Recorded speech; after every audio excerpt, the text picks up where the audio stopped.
नमस्कार बंधु गोटे कथा कौन कि श्रीनिवास पचारा जे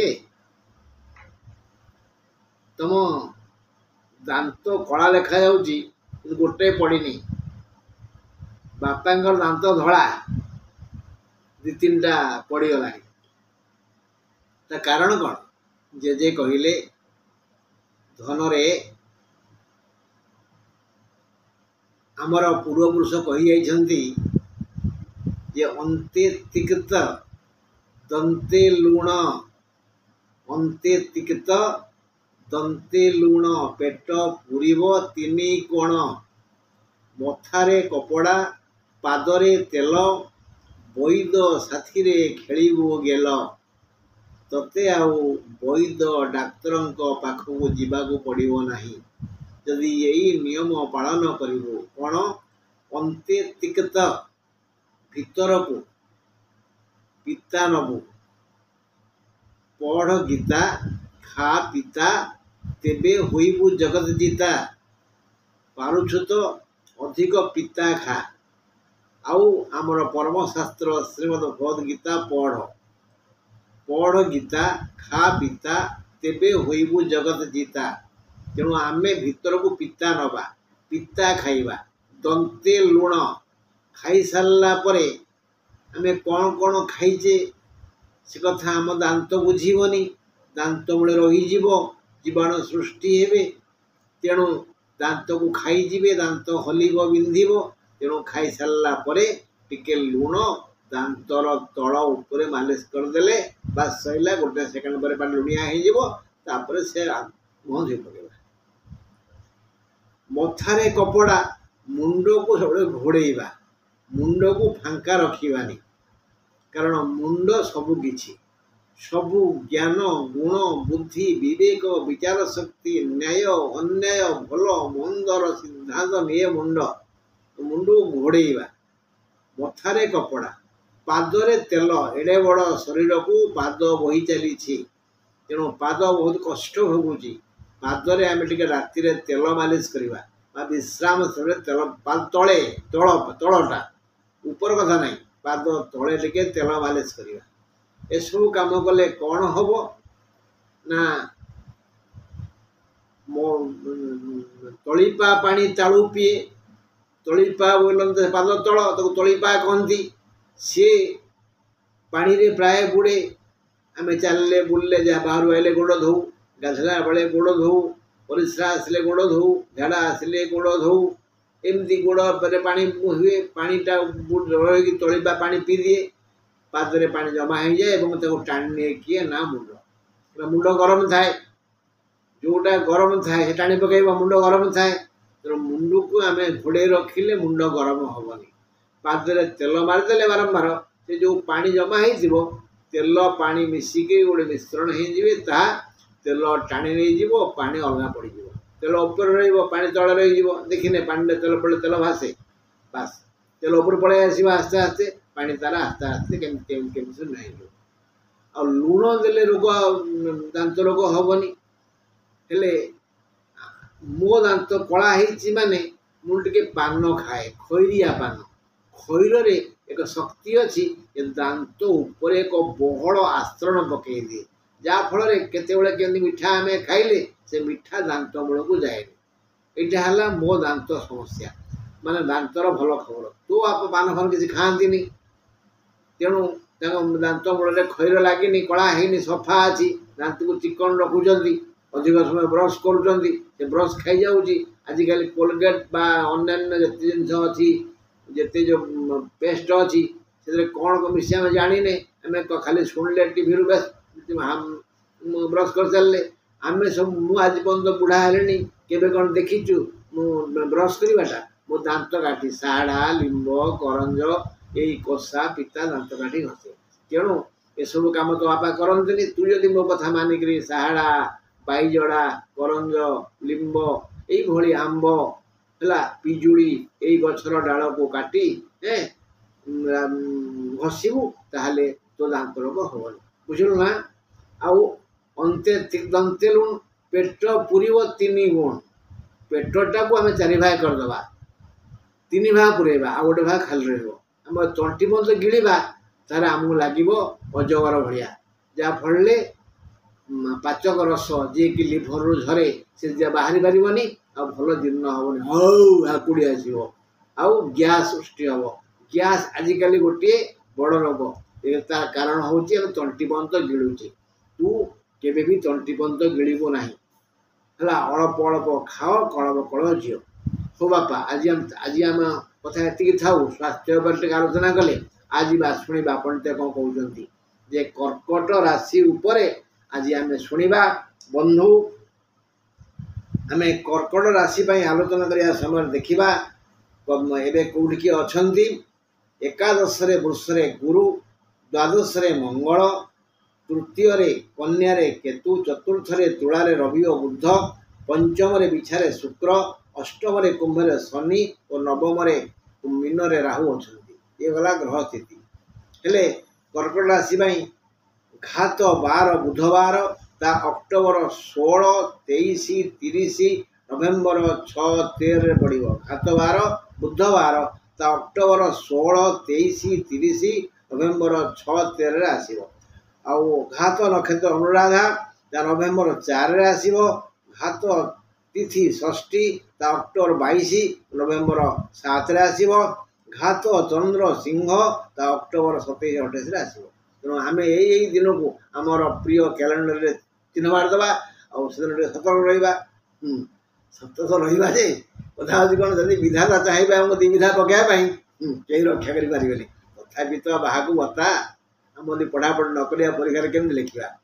ମୋ ଭାଗ୍ୟରେ ଥିବ ମୁଁ ଫାଷ୍ଟ କ୍ଲାସ୍ ଯିବି କି ନାହିଁ? ନାଇଁ ନାଇଁ ନାଇଁ ନାଇଁ ନାଇଁ ନାଇଁ ନାଇଁ ନାଇଁ। ହେଲେ ଆମେ ଜାଣିଛେ, ଆଗରୁ ଜାଣିଛେ ଶୁଭ ବାର ରବି ଆଉ ସୋମବାର, ଶୁଭ ରଙ୍ଗ ଧଳା ଆଉ ନାଲି, ଶୁଭ ସଂଖ୍ୟା 2, 7, 9 ହେଲା। ବାସ୍ ଆମର ପୁନର୍ବସୁ, ପୁଷ୍ୟା, ଅଶ୍ଳେଷା 7, 8, 9 7, 8, 9 ନକ୍ଷତ୍ର। 7 ପୁନର୍ବସୁ, 8 ପୁଷ୍ୟା, 9 ଅଶ୍ଳେଷା। ଏହି 3 ନକ୍ଷତ୍ରକୁ ନେଇ କର୍କଟ ରାଶି ଗଠିତ। ଏହି କର୍କଟ ରାଶି ମାନେ ହେଲେ ଚନ୍ଦ୍ର। ଚନ୍ଦ୍ର ହେଲେ ଚିର ଚଞ୍ଚଳ, ଅସ୍ଥିର। ସେ 2.5 ଦିନରେ ଥରେ ଏ ରାଶିରୁ ସେ ରାଶିକି ଯାଆନ୍ତି। ଶାସ୍ତ୍ର କହିଛି ଏ ନକ୍ଷତ୍ର ମାନେ ହେଲେ ତାଙ୍କର ପତ୍ନୀ, ଆଉ ସିଏ ହେଲେ ସ୍ୱାମୀ। ଏଇ 27 ନକ୍ଷତ୍ର ହେଲେ ଜଣେ ବ୍ୟକ୍ତିଙ୍କର 27 କନ୍ୟା, ଯିଏକି ଶିବଙ୍କ ଶ୍ୱଶୁର। ତମେ ଖୋଜୁନା ସେ କିଏ? ଆଉ ସବୁ ଖାଲି ମୁଁ କହିଦେବି ଆଉ ନାଇଁ। ଏଇଟା ପ୍ରଶ୍ନ ରହିଲା, ଏ 27 କନ୍ୟାଙ୍କର ପିତା କିଏ? ଯିଏକି ଚନ୍ଦ୍ରଙ୍କର ଶ୍ୱଶୁର, ଶିବଙ୍କର ମଧ୍ୟ ଶ୍ୱଶୁର। ଆଉ ରହିଲି, ଦେଖିବା, ଆଲୋଚନା କରିବା। ମଙ୍ଗଳ ଏବେ ମିଥୁନରେ, 20-10ରେ ସେ ଯିବେ କର୍କଟକୁ। ଶୁକ୍ର ଏବେ ବିଛାରେ, ସେ 6-11ରେ ଯିବେ ଧନୁକୁ। ବୁଧ ଏବେ ତୁଳାରେ, ସେ 28-10ରେ ଯିବେ ବିଛାକୁ, ଇତ୍ୟାଦି। ଚନ୍ଦ୍ରର ଅଧୀନସ୍ଥ କର୍କଟ ରାଶି। ଏହି କର୍କଟ ଭୋଗାଭୋଗ ବିଷୟରେ ଆମେ 2 ପଦ ଦୁଃଖ ସୁଖ ହେବା। ଚନ୍ଦ୍ର ଚିର ଚଞ୍ଚଳ, 2.5 ଦିନରେ ଥରେ ସେ ରାଶ୍ୟାନ୍ତର ହୋଇଥାଏ। ଏଥିପାଇଁ କର୍କଟ ରାଶିର ଲୋକେ କର୍ମଚଞ୍ଚଳ, ଆଦୌ ଅଳସ ନୁହନ୍ତି। ଧନପତି ରବି ତୁଳାରେ, ମାଶ୍ରା ରହିବେ ତୁଳାରେ। ଚତୁର୍ଥ ରବି ରୋଗ କାରକ ହୋଇଥାନ୍ତି। ଚତୁର୍ଥ ରବି ରୋଗ କାରକ ହୋଇଥାନ୍ତି। ବିଭିନ୍ନ ପ୍ରକାର ରୋଗର କାରଣ ହେଲେ ରବି ଚତୁର୍ଥରେ ଥାନ୍ତି। ସୁସ୍ଥ ଲୋକ ଅସୁସ୍ଥ ହେବ, ମାତ୍ର ଏହି ରୋଗ ସହ ପୁନର୍ବସୁ, ପୁଷ୍ୟା ଓ ଅଶ୍ଳେଷା ନକ୍ଷତ୍ରତ୍ରୟ ବିଭିନ୍ନ କଳି କଜିଆରେ ସମ୍ପୃକ୍ତ ରହିବେ। ରବି ଏମାନଙ୍କୁ ଦୁର୍ଘଟଣାର ସମ୍ମୁଖୀନ କରିବା ପାଇଁ ଯୋଜନା କରିଛନ୍ତି। ପୁଷ୍ୟା, ଅଶ୍ଳେଷା ଆଉ ପୁନର୍ବସୁ 7, 8, 9 3 ନକ୍ଷତ୍ର ଟିକେ କଜିଆ ଖୋର ହେବେ, ବିନା କାରଣରେ ଝଗଡ଼ା କରିବେ, କଣ୍ଟା ବାଡ଼ି ଲୁଗା ପକାଇବେ। ସାବଧାନ ବନ୍ଧୁ, ସବୁ ଶୁଣିଲ। ତେଣୁ ପାଟି ଖୋଲିବନି। ତୁମ ଯଦି କିଏ ଚିମୁଡ଼ି ଦେଲା ହସିଦେବ। ହୁସିଆର ଥିବ, ସେକେଣ୍ଡ ଥର ଚିମୁଡ଼ିଲେ ସେଇ ହାତରେ ବିଧାୟ ପକାଇବ ସିନା, କିନ୍ତୁ ପ୍ରଥମେ ସହିଯିବ। ମୌନିନଃ କଳହ ନାସ୍ତି। ହଁ ବନ୍ଧୁ, ସୁସ୍ଥ ଲୋକ ଅସୁସ୍ଥ ହେବେ, ଗଲା ସଇଲା। ତାପରେ ଯିବା ତୃତୀୟାଧିପ ବୁଧ ଏବେ ଚତୁର୍ଥରେ। ବୁଧ ଚତୁର୍ଥ ଧନ ଦେଇଥାନ୍ତି। ବୁଧ ଚତୁର୍ଥ ହେଲେ ହାତକୁ ଧନ ଆସେ। ହାତକୁ ବିଭିନ୍ନ ଦିଗରୁ ଧନ ଆସିଥାଏ। ବୁଧ 28-10ରେ ବିଛାକୁ ଗଲେ ପଞ୍ଚମ ହେବେ। ପଞ୍ଚମ ବୁଧ ଶୋକ ଦେଇଥାନ୍ତି। ଶୋକ ସମ୍ବାଦ ମିଳିଥାଏ, କୋଉଠି କାହାର କ'ଣ ଦୁର୍ଘଟଣା ଘଟିଲା। ଚତୁର୍ଦ୍ଧାଧିପ ଶୁକ୍ର ବିଛାରେ, ପଞ୍ଚମସ୍ଥ ଶୁକ୍ର ସୁଖ ଦେଇଥାନ୍ତି। ସବୁ ସୁଖର ମୂଳତ ଧନ। ଶୁକ୍ର 6-11ରେ ଧନକୁ ଯିବେ, ଷଷ୍ଠ ହେବେ। ଷଷ୍ଠର ଶୁକ୍ର ରୋଗ ସୃଷ୍ଟି କରିବେ ଆଉ ଦୁଃଖ ଦେବେ। ମାନେ ସବୁ ଗ୍ରହ କିଛି କିଛି ଦୁଃଖ ଦେବେ। ରବି ଦେଲେ, ବୁଧ ଦେଲେ, ଶୁକ୍ର ବି ଦେଲେ। ଅଷ୍ଟମରେ କୁମ୍ଭରେ ଶନି, ନାନାବିଧ ରୋଗର କାରଣ। ଅଷ୍ଟମସ୍ଥ ଶନି, ଅଷ୍ଟମ ଶନି ବି ସବୁ ରୋଗର କାରଣ ହୋଇଥାନ୍ତି। ମାତ୍ର ରୋଗ ହେଲେ ବି ଲକ୍ଷ୍ମୀ ବୃଦ୍ଧି କରାଇବେ। ରୋଗ ତ ହବ, ଯାହାହେଲେ ବି ଦେହ ଅଛି, ରୋଗ ଅଛି, ତେଣୁ ସିଏ ଲକ୍ଷ୍ମୀ ବୃଦ୍ଧି କରାଇବେ। ଶନିଙ୍କ କୃପାରୁ ହାତକୁ 2 ପଇସା ଭଲ ଆସିବ, ଭଲ ଆୟ ହେବ, ଆୟ ପନ୍ଥା ଖୋଲିଯିବ। ରାହୁ ମୀନରେ, ନବମସ୍ଥ ରାହୁ ମୁଣ୍ଡକୁ ଦୁଶ୍ଚିନ୍ତା ଆଣିଥାନ୍ତି।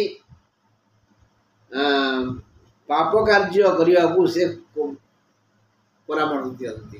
ମାନେ ଏ ରାହୁଙ୍କ ପାଇଁ ମନୁଷ୍ୟ ପାପ କାର୍ଯ୍ୟ କରେ, ମାନେ ଅସାମାଜିକ କାମ କରେ। ଯେଉଁ କାମକୁ, ଯେଉଁ କର୍ମକୁ ଆମ ସମାଜ ଘୃଣା କରେ, ତାହା ହେଲା ପାପ। ତାହା ଏଇ ନବମସ୍ଥ ରାହୁ ପାଇଁ ହେଇଥାଏ। ପାପ କରିବେ, କେହି ପ୍ରତିବାଦ କଲେ ଉଚ୍ଚ କଣ୍ଠରେ କଳହ କରିଥାନ୍ତି। ରାହୁଙ୍କ ପାଇଁ କଳହ ହେବ ଏକାଦଶ ବେଳା। ତେଣୁ ଭୁଲ ସ୍ୱୀକାର କରିବେନି। ନବମରେ ରାହୁ ଥିଲେ ପାପ କରିବେ। ଏଇ ଚଳନ ମୁଁ କହୁନି, ସ୍ଥାୟୀ ଗ୍ରହ କଥା କହୁନି, ଏଇ ଯେଉଁ ଗୋଚରରେ କହୁଛି। ଏବେ ନବମରେ ଅଛନ୍ତି କର୍କଟ ପାଇଁ। ଏ ଯେଉଁ ଏମାନେ ଭୁଲ କରିବେ, ନିଜ ଭୁଲ ସ୍ୱୀକାର କରିବେନି। ଆଉ ଏଇ କର୍କଟ ରାଶିଆ ଭୁଲ ସ୍ୱୀକାର, କାରଣ କିଏ? ନବମସ୍ଥ ରାହୁ। ରାହୁ ଭୁଲ କରିବେ, ପାପ କାମ କରିବେ, କିନ୍ତୁ ଭୁଲ ସ୍ୱୀକାର କରିବେନି। ଯଦି କେହି କହିଲା, ଝଗଡ଼ା କରିବେ। ଏକାଦଶରେ ବୃହସ୍ପତି ସୁଖ, ଶାନ୍ତି, ଐଶ୍ୱର୍ଯ୍ୟ ଦେବା କଥା, ମାତ୍ର ତାହା ଶୁକ୍ରଙ୍କର ହୋଇଥିବାରୁ ସେ ଚୁପ୍ ରହିବେ। ସବୁ ଦେଖିବେ କିନ୍ତୁ ସହଯୋଗ କରିବେ। ସହଯୋଗର ଭୁଲ ବାଟରେ କେବେ ନେବେନି। ଯେତେ ଗ୍ରହ ଯେତେ ଭୁଲ କାମ କଲେ ବି ସେ ସମ୍ମୁଖରେ ଠିଆ ହେବେ, ଆଗରେ ଠିଆ ହେବେ ବାପାଙ୍କ ଭଳିଆ। ସେ କେବେ ବି ଭୁଲ କାମ କରାଇ ଦେବେନି। ରାହୁ ସିନା କଳହ ପାଇଁ ପ୍ରସ୍ତୁତ କରାଇବ, ଶନି ସିନା ରୋଗ ସୃଷ୍ଟି କରାଇବ, ରବି ସିନା ରୋଗ ସୃଷ୍ଟି କରାଇବ, କିନ୍ତୁ ପ୍ରତିବାଦ କରିବେ, ସମ୍ମୁଖରେ ରହିବେ ବାପାଙ୍କ ଭଳିଆ। କିଏ? ନା ବୃହସ୍ପତି। ତଥାପି 3 ନକ୍ଷତ୍ରକୁ ସେ ସୁଖ ଦେବେ। ଯଦି ଏହି ନକ୍ଷତ୍ର ତ୍ରୟ ନିଜ ଡାହାଣ ହାତରେ ନିତ୍ୟ କିଛି ଦେବେ, ଦେଇଥିଲେ ପାଇ ବନ୍ଧୁ, ଦେଇଥିଲେ ପାଇ। ଦେଖନ୍ତୁ ଆମ ମହାଭାରତରେ ବର୍ଣ୍ଣନା ହେଇଛି କର୍ଣ୍ଣ କଥା, ଅର୍ଜୁନ କଥା। ମହାରଥୀ ଅର୍ଜୁନ, ଯିଏକି କୌରବଙ୍କର ସବୁ ଯୋଦ୍ଧାଙ୍କୁ ବିନାଶ କଲା। କିଏ? ଅର୍ଜୁନ। ଭୁଲ କହିଲି, ବିନାଶ କଲେ। କର୍ଣ୍ଣ ତତୁଲ୍ୟ, ତହୁବୀର, କିନ୍ତୁ ସେ ଦାନ ଦଉଥିଲେ। ମହାଦାନୀ କର୍ଣ୍ଣ ସମସ୍ତେ କହନ୍ତି, ଅର୍ଜୁନ କଥା କେହି କହନ୍ତିନି। ଯୋଉଠି ଯାହା ହେଲେ କହନ୍ତି ମହାଦାନୀ କର୍ଣ୍ଣ। କର୍ଣ୍ଣ ଦାତା ବଳିର ଦାତା, ଦାତା ଜିମୁତ ବାହନ। ଏମାନେ ଦାତା, କର୍ଣ୍ଣ ଦାତା, ବଳିର ଦାତା, ଦାତା ଜିମୁତ ବାହନ। ତାପରେ ମୁଖ୍ୟ ଦାତା ଜନାର୍ଦ୍ଦନ। ହରିଶ୍ଚନ୍ଦ୍ର ମହାଦାତା, ହରିଶ୍ଚନ୍ଦ୍ର ମହାଦାତା, ମୁଖ୍ୟ ଦାତା ଜନାର୍ଦ୍ଦନ। ଆଉଥରେ କହୁଛି, କର୍ଣ୍ଣ ଦାତା, ବଳିର ଦାତା, ଦାତା ଜିମୁତ ବାହନ। ହରିଶ୍ଚନ୍ଦ୍ର ମହାଦାତା, ମୁଖ୍ୟ ଦାତା ଜନାର୍ଦ୍ଦନ। ଯିଏ ଦାତା ତାକୁ ସମସ୍ତେ ମନେ ପକାନ୍ତି, ମନେ ରଖନ୍ତି, ସେ ଯଶସ୍ୱୀ ହୁଏ। ଆପଣ କିଏ ଦିଅନ୍ତୁ ନା, ଡାହାଣ ହାତରେ ନିତ୍ୟ କିଛି ଦେବେ, ତେବେ 6 ଗୁଣ ପାଇବେ। କୋଉଠୁ ଆଣିବେ ଏ କଥା ତ? ଆପଣ ଗିଳୁନାହାନ୍ତି। ଟିକେ ଚିନି, ଟିକେ ଗୁଡ଼ ଯଦି ପିମ୍ପୁଡ଼ି ଗାତରେ ଦେବେ, କ'ଣ ସରିଯିବ? ପ୍ରକୃତି କ'ଣ ଆପଣଙ୍କର? ଗଛରେ ପତ୍ର ନାହିଁ ନା ମାଟିରେ ଘାସ ନାହିଁ, ତାକୁ ଛିଣ୍ଡେଇକିରି ପଶୁ ମନ୍ଦିର କ'ଣ ଆପଣ କିଛି ପୁଣ୍ୟ କଲେନି? ଆଉ ନିଜେ ତଣ୍ଟି ବନ୍ଦି ଗିଳୁଛନ୍ତି, ସେଥିରୁ ପ୍ରଥମେ ଟିକେ ରଖିବା। 5 ମୁଠା ରୁଟି ଖାଉଛ, ପ୍ରଥମ ମୁଠରୁ ଫାଳେ ଛିଣ୍ଡେ ରଖିବା, ବାହାରେ ଦେଇ ଆସିବା, ହବନି? ଆମେ ଯେଉଁ 10 ଗୁଣ୍ଡା ଗିଳୁଛେ ଭାତ, ସେଥିରୁ ପ୍ରଥମ ଗୁଣ୍ଡା ରଖିବା, କ'ଣ ହବନି? ନା ମନ ନାହିଁ। ମନ ନାହିଁ ମାନେ ବାପା କିଛି ନାହିଁ। ଆଗେ ଦିଅ, ତାପରେ ପାଇବ। ଦେଇଥିଲେ ପାଇ, ଦେଇଥିଲେ ପାଇ ନନା, ଦେଇଥିଲେ ପାଇ। ପଡ଼ିଆ ବାଡ଼ିରେ ନନା ଗୋଧନ ଚରାଇ। ଯାହା ଦେବେ, ଦୁଃଖ ଦେଲେ 6 ଗୁଣ, ସୁଖ ଦେଲେ 6 ଗୁଣ ପାଇବେ। ମଙ୍ଗଳ ମିଥୁନରେ, ଦ୍ୱାଦଶରେ ମଙ୍ଗଳ ଶୋକ ବଢ଼ାଇଥାନ୍ତି, ଦୁଃଖ ବଢ଼ାଇଥାନ୍ତି। ସେ 22-10ରେ କର୍କଟକୁ ଆସିବେ। द्वितीय हेबे जन्म हेबे प्रथम हेबे तेणु जन्म मंगल नक्षत्र जन्म मंगल नाना दिगरु भय संचार करती। हाँ निज छाई की देखे डर लगे भूत बिली। केतु कन्या तृतीय केतु लाभ देती। केतु सब लाभ हेब लाभ बढ़ी केतु 7 नक्षत्र को विविध सुख देवे 7 नक्षत्र को बहुत सुख देवे पुनर्वस को मात्र पुष्या और अश्लेषा को दुख देवे हानि कराइबे ऊपर। तेणु केतु पुष्या और अश्लेषा ये नक्षत्र माने गणेश को पूजा करंतु देह भल रह। उपरोक्त आलोचनारू आमे जानिले पंचमस्थ बुध पंचमस्थ शुक्र कुंभस्थ शनि तृतीयस्थ केतु कर्कट को सुख शांति और धन देवे। एकादश बृहस्पति लुचई छपई धन सुख देवे सहयोग करेंगे अन्य ग्रह मान दुख और रोग देवे। बुझे मो कथा तापर कौन करवा देखा तार कौन हम पंचमस्थ बुध और पंचम शुक्र परिवार और बंधु सहयोग पाई आपण उत्साहित हेबे कारण कुटुंबाधिप माने द्वितीयाधिप बुध और सुखाधिप शुक्र एकत्र तुलार अछंती। बुध और शुक्र तुलार अछंती जड़े कुटुंबर मालिक जड़े सुखर मालिक तेणु से तृतीय स्थान तृतीय केतु अछंती से नानाविध सुख देवे एणु गृह सुख शांति बढ़ बुझे।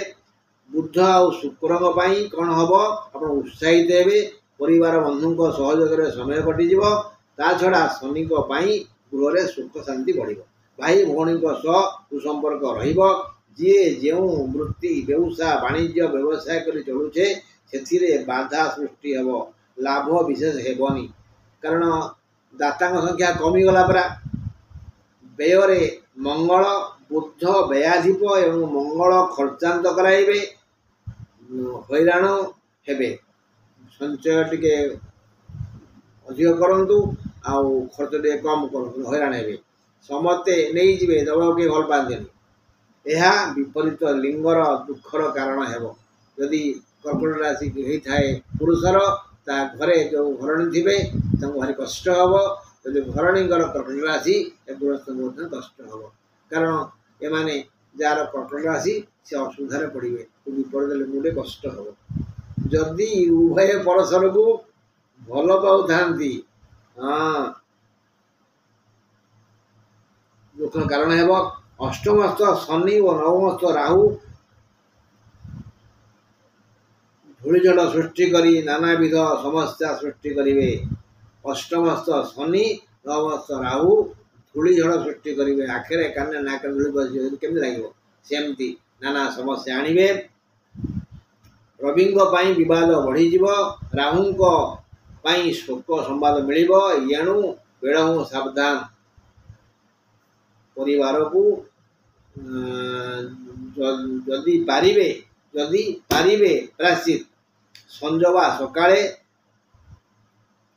कर्कट राशि अधिष्ठात्री देवी भुवनेश्वरी बेड़ पाइबे तो संजवा सकाळे थरे भुवनेश्वरी स्तोत्र पाठ करंतु नहले ह्रीं भुवनेश्वरी देवी ह्रीं भुवनेश्वरी देवाय नमः एटा कहबे जमती हम कहूने पितृदेवाय नमः मातृदेवाय नमः अतिथि देवाय नमः है सेमती कहबे श्रीं भुवनेश्वरी देवाय नमः है यहाँ हूँ नैषध्य वाक्य है ह्रीं भुवनेश्वरी देवाय नमः यहाँ को अति कम गाधे सारी 21 जपंतु ह्रीं भुवनेश्वरी देवाय नमः है। हाँ रही नमस्कार नमस्कार नमस्कार।